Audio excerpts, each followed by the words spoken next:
na magsasama kayo ng mga dagdag na tauhan papuntang bodega. Kailangan natin ng dagdag na security dahil marami tayong bisitang dadating. Bakit ang madami nung meron? Ipapakilala na ni Ramon si David bilang tagapagmana niya. Mabuti naman, madam, at pumayag sila Don Julio at Ramon. May harap si David na bilang kapagmana nila, madam. Nag-aalangan pa si Ramon.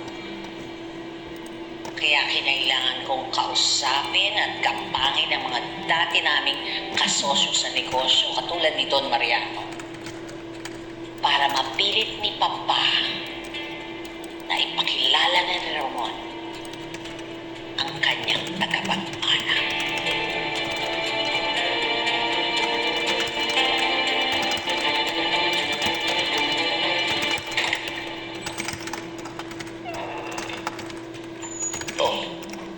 Dara? Oo. Ayos ka lang ba? May problema ba? Yeah. Bakit parang may problema ka? Wala, hindi naman problema to. Meron lang akong bagong katil.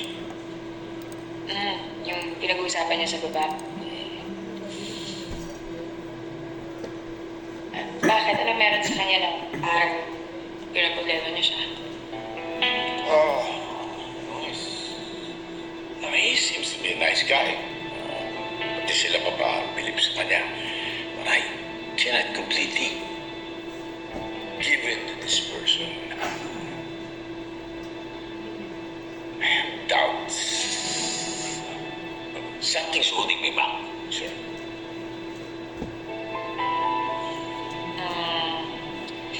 Hinihingi mo ba yung opinion ko tungkol dyan? Yeah. Stay mo, what do you think? Teka, bakit mo siya pinagdududahan? Meron ba siyang ginawang masama sa'yo? O may umabot ba sa'yo na meron siyang ginawang masama sa mga katrabaho na dati? Wala. Siguro para makuha mo yung sagot dyan.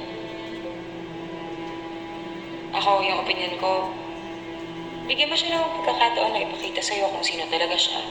At kung paano siya bilang isang negosyante. Diba, siguro naman wala namang rason para i-presenta niya yung sarili niya at magpanggap siya kung ano yung kaya niyang gawin sa negosyo. Tapos pag nakita mo na kung paano siya bilang isang negosyante, ayun, pwede makakapag-desisyon ka. Salamat sa payo mo. Bilang naliwanagan ako sa gagawin ko.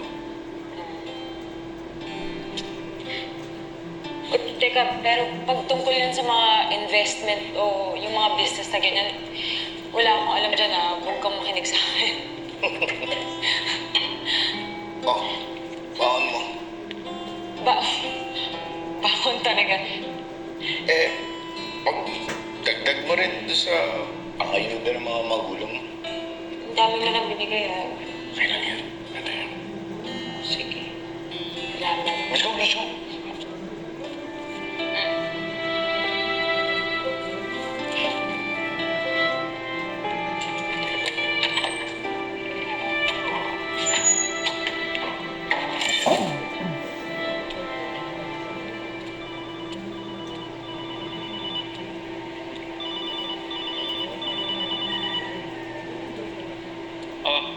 David, makinig ka. Papunta kami ni Ramon dyan sa bodega namin sa Quiapo ngayon. Kakatagpuin namin yung mga kasosyo namin sa negosyo.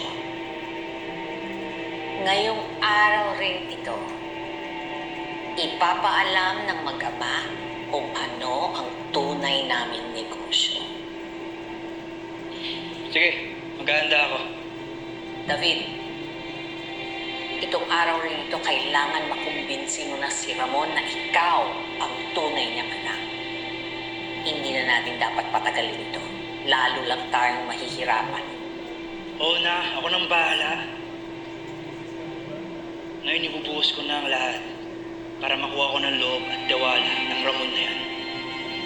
Mabuti naman pagkakaintindihan tayo. Magkita tayo mamaya. Sige. Hoy, Camille! Yan ang dami ng mga gamit ko, tsaka damit ko. Espesyal lang araw na to para sa akin. Ha? Pag nakuha ko yung deal na to, sigurado mapopromote na ako. Hmm? Sige na. Pinantay mo. Sige, handa ko lang gamit.